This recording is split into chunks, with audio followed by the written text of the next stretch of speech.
Hiperatividade ou déficit de atenção? Nós vemos crescendo o número de crianças diagnosticadas com TDAH, transtorno de déficit de atenção por hiperatividade. Porém, este processo tem conduzido muitas vezes em uma consulta muito rápida de taxar a criança que vem com algum sintoma de agito, criança que não para, criança que faz 1000 atividades e já se taxa como TDAH, transtorno de déficit de atenção por hiperatividade. A demanda que eu trago aqui é hiperatividade ou déficit de atenção? Primeiro, é importante entender que a hiperatividade continua dentro de uma perspectiva de que não é doença, é uma forma do cérebro funcionar. Então, o sujeito que tem o TDAH não tem um transtorno como doença, mas uma forma estruturante de ser.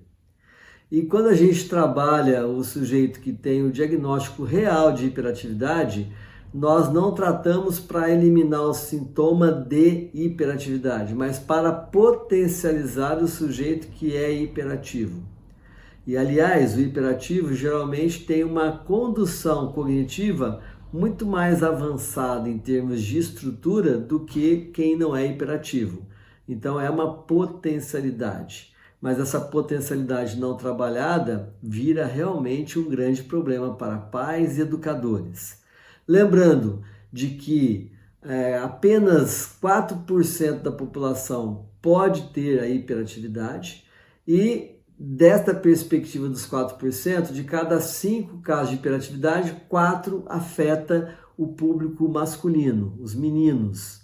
Por quê? Porque a gente tem uma estrutura machista onde os meninos podem tudo, então eles ficam muito soltos, muito livres, e isso pode desenvolver essa forma estrutural de ser.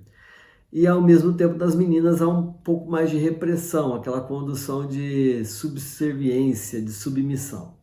Mas vamos dissecar um pouco melhor sobre a diferença entre a hiperatividade e o déficit de atenção.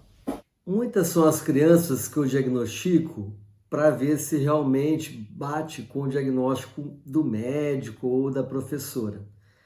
E aí tem uns testes que se faz também externo, onde os pais e os professores vão preenchendo uma ficha para identificar se há a possibilidade da hiperatividade estar assim implicada naquela criança.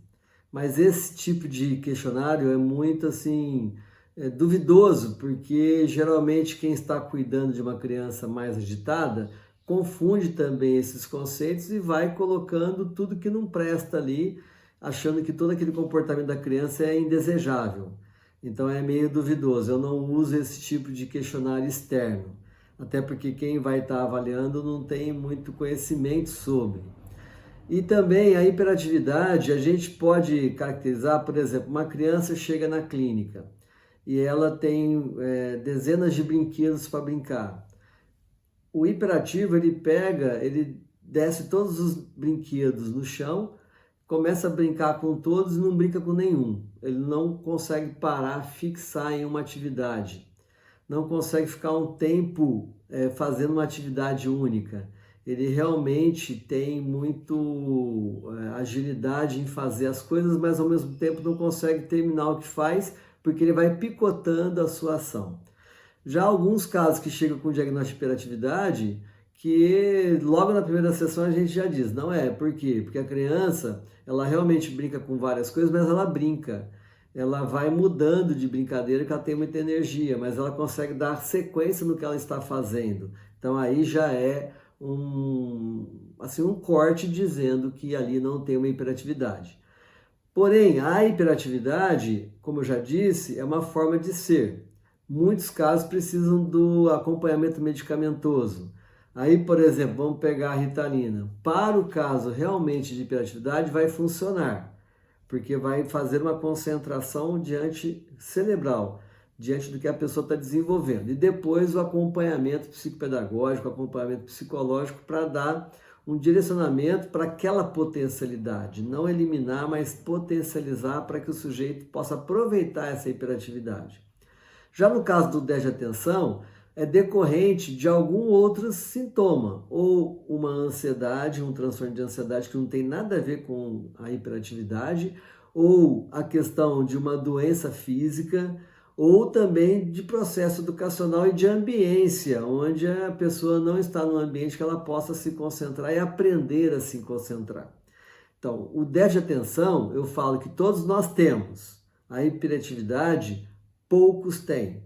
E aí que está o conflito, porque todo mundo está sendo visto como hiperativo. O déficit de atenção, então, todos nós podemos ter. Se eu estou num estado depressivo, numa ansiedade generalizada, se eu estou com perdas assim fisiológicas, se eu estou com sonos mal dormidos, se eu estou muito apegado à internet, eu vou desenvolver, sem dúvida, um déficit de atenção.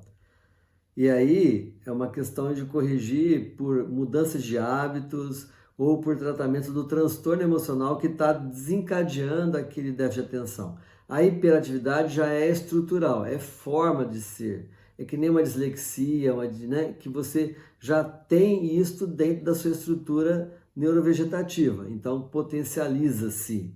Se eu medicar um déficit de atenção da mesma forma que medica a hiperatividade, o sujeito sem a hiperatividade real pode tornar-se obsessivo compulsivo através de uma medicação, por exemplo, como a Ritalina.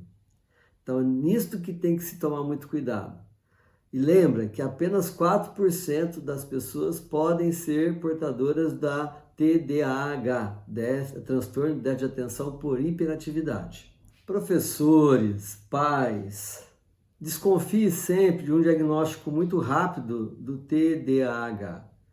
Quando a gente pega uma criança que já vem com essa hipótese da hiperatividade, nós temos que levar um bom tempo para observar. Às vezes uma consulta neurológica de um neurologista, uma observação de um outro profissional da educação, visitação na escola para saber como é essa demanda e também a observação clínica psicológica. É muito importante. Senão a gente vai medicar errado, vamos pegar a medicação mais clássica aí da hiperatividade, que é a Ritalina, que pode bloquear todo o potencial criativo de um hiperativo. E quando a gente pega uma situação de déficit de atenção, porque a criança às vezes está com uma ansiedade generalizada, e a gente medica errado, com medicação não de ansiedade, mas de hiperatividade, nós estamos também desenvolvendo um problema para esta criança. Porque ao invés de tratar a parte emocional, a gente vai tentar focar na questão comportamental da hiperatividade. Então, gente, eu trago essa temática, hiperatividade ou déficit de atenção, para dizer que desconfie do quantitativo enorme de diagnósticos que tem vindo com a hiperatividade.